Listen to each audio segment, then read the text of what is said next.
Cak Bulek, kemarin kan hari terakhir ya, reses anggota Dewan DPRD Surabaya ya. Ya, Kira-kira selama reses kurang lebih 1 minggu ini apa serapan aspirasi dari masyarakat? ya, terima kasih Mas Abdek ya. Jadi setelah kita evaluasi ada beberapa hal yang setelah kita naikkan di media itu terkait respon tanggapan secara otomatis tanggapan dari masyarakat itu loh. Di antaranya yang menjadi trending ya atau eh, Viral.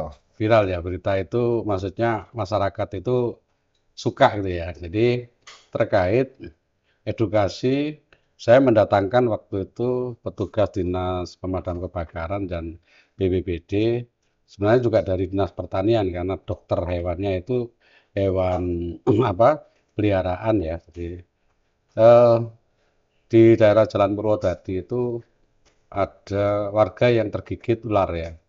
Nah, jadi karena di situ ada saluran yang apa mungkin gorong-gorong yang tertutup, juga ada sungai. Nah, di sini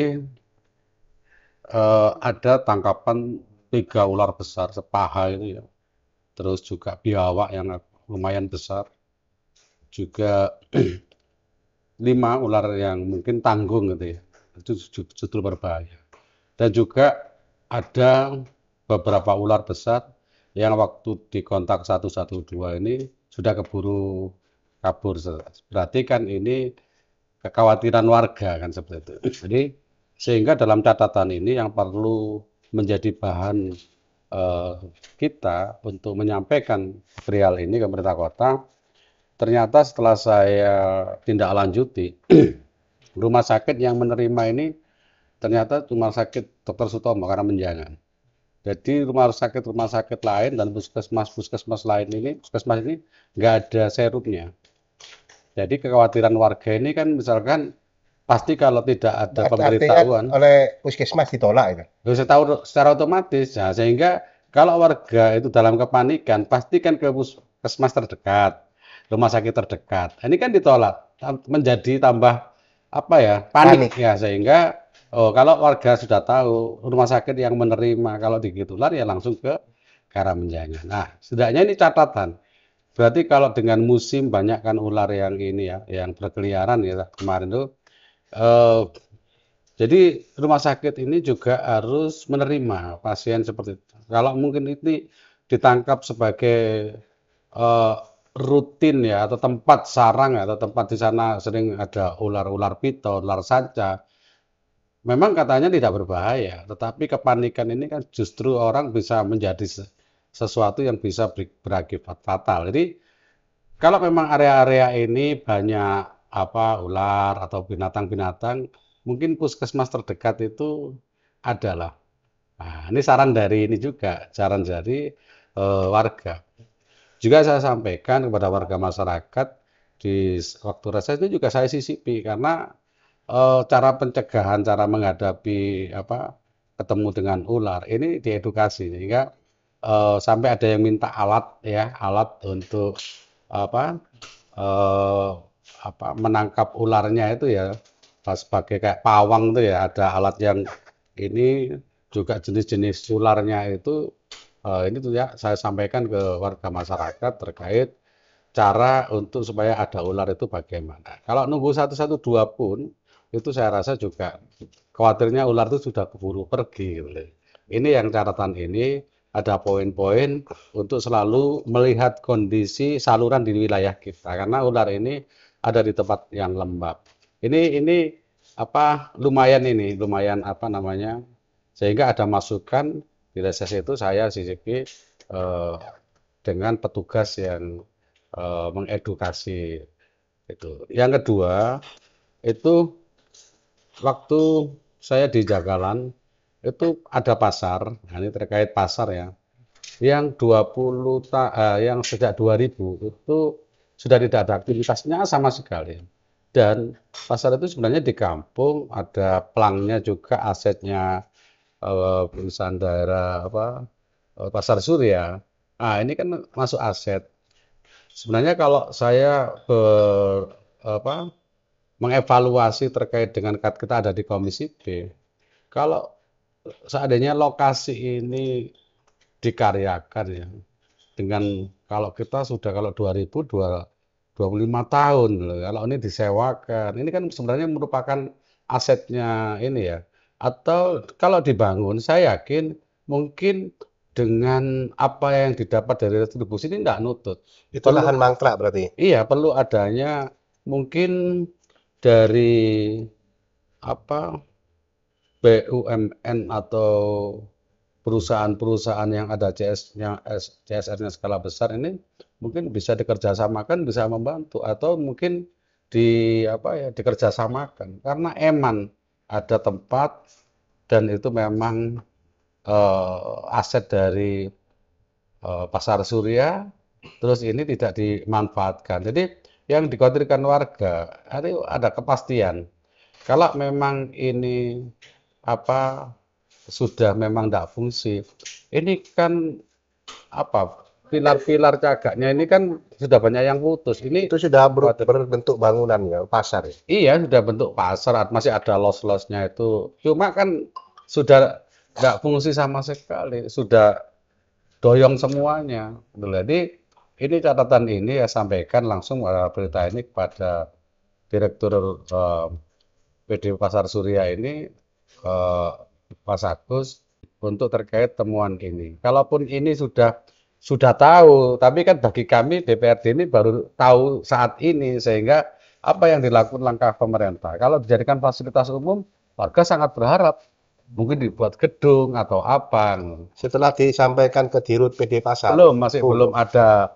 Kayak ini kan masih kita mulai aktivitas ya.